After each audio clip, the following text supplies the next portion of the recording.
There is trouble at the top of the AFL. 2023 grand finalists Collingwood and Brisbane both sit winless with unique issues of their own. Not only is there historical relevance because of the winless start, but in round 3, the two sides will meet at the Gabba on a massive Thursday night clash. So what has happened to both sides in the first few weeks of the season? For the first time since 1999, Collingwood find themselves 0-3. All three of their games have shown at times their brilliance, but also a few question marks that have people undecided on their hunger and willingness to fight in the contest. In the modern day AFL era, the Pies joined just Geelong as premiers to start 0-3, and the last time a club won the flag starting with the same record was North Melbourne all the way back in 1975. History is well against them. The first way to look at their problems is tactically. Has Collingwood really been figured out in just one off-season? Now, we don't have the behind the goal tape and in-depth vision to detail this, but St Kilda coach Ross Lyon clearly noted vulnerabilities are there. We just, a couple of simple focus points on Collingwood to feel their patterns, because if you're a premier and a reigning premier, you've got clear signatures that you need to deal with, and I think the competition has maybe taken a while, but we're seeing all those signatures, so it's pretty clear. As always, often it's hard to stop, but tonight we did a pretty good job of that. It's interesting to hear this from an opposition coach, but shows that most AFL clubs have gone to work on Collingwood, which is normal when you are the reigning champs. Jordan De Goey has been totally shut down, and his space on the field has been limited.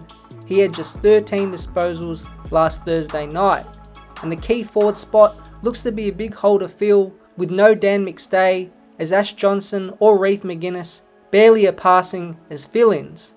From a player perspective, the aim has already been focused on the veterans. They have not had a strong start to the season. Perhaps a shortened pre-season and quick start has limited prep time, or maybe father time is finally catching up. But Steele Sidebottom and Scott Pendlebury look vulnerable. Sidebottom has been turnover prone and fumbly when trying to control the ball. Scott Pendlebury is 36 years old and is finally looking like it. The attempt to win a high free kick did catch some traction and is the first sign of a player not being ultra confident in their body. It might be nitpicking because Pendles has gathered plenty of the ball, but he hasn't captured his control of the game like we saw in the grand final. You can't write the two veterans off, but they have looked a touch slow in the first few games. Ball magnet Tom Mitchell, defender Jeremy Howe and wingman Will Hoskin-Elliott are others over 30 that are struggling early on. Then we get to what would be the most frustrating part for Collingwood fans: the basic skill errors, concentration and effort. We all know 2022 and 2023 saw the Pies be relentless and cut you to shreds on turnover. Well, the opposite is now happening to them. Here are just a number of bad turnovers that have cost them simple goals.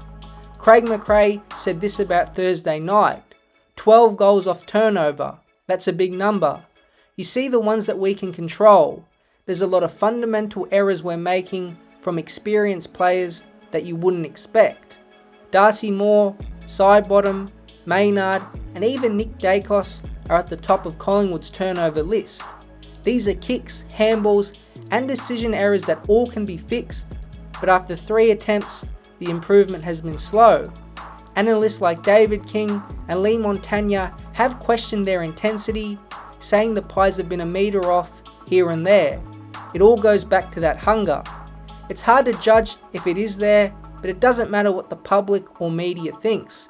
Collingwood needs it, or else they have no shot.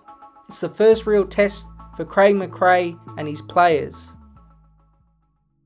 Brisbane is a whole other story.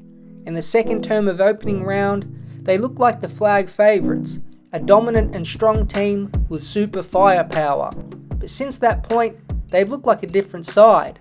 Flashy plays then turn into fails, and alarmingly against Fremantle, the vaunted forward line looked inept, with a midfield that without star Lachie Neale couldn't get the ball. The big issue has been the middle 2 quarters. For whatever reason, they have started games on fire, then fallen flat, and become uninspiring. Chris Fagan couldn't put a finger on it when questioned post-Fremantle game. It's just that 2 weeks in a row now, the middle part of the game have been a problem to us, and I've never encountered that with this group before, so I've got a little bit of work to do on that. Fortunately, Injuries have also been a factor. Kadeen Coleman was establishing himself as a genuine star of the competition and the Lions' best kick in their entire team. He not only helps them transition out of defence, but he kicks the ball inside 50 to that potent forward line. Connor McKenna has also hurt his hamstring, so it's another attacking halfback who will be missed. At least Lachie Neale should be fit and healthy for the round 3 game, as we saw how big of an impact his ball winning has on the team when he wasn't there. It feels like this round 3 game might decide which of the two will still be in the hunt and the one who may fall in season 2024. I think the reality is Collingwood will be up against it. They beat Brisbane in the grand final, but the other 2 matchups in 2023 saw Brisbane win pretty comfortably.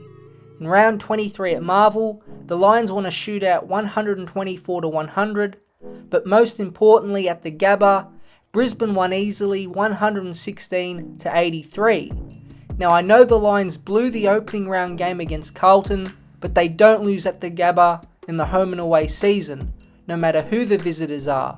In 2023, the Lions went undefeated at home. If Collingwood lose, their 0-4 record means making finals would be a monumental effort. You would think top 4 would be out of the equation altogether, but looking at the Blues, Swans and Giants last season, second half of the year roll-ons might be seen more often. Still, it would be draining being 4 games behind others, and any drop points in the back end of the year would be devastating. Beyond this point, it doesn't get much easier with clashes against Hawthorn, Port Adelaide, Anzac Day against the Bombers, and then arch rivals Carlton. Collingwood has the toughest draw, which is fair for being premiers, but it doesn't help their cause if they sit 0-4. And guess what? Brisbane's draw might be even tougher. If they are 0-3, then look at this stretch of games. Home against North Melbourne should be a win, but then they face Melbourne, Geelong, GWS and Gold Coast. Even at 1-2, that is a daunting 4 games to try and get above 500. It's funny, only a few weeks ago, both these teams came in 1-2 and now sit in holes. It really proves how even the competition is right now, and how quickly other teams can improve, and how fast your team can be off even 10%. It's far from over for both 2023 grand finalists, but this round 3 matchup is as important as advertised.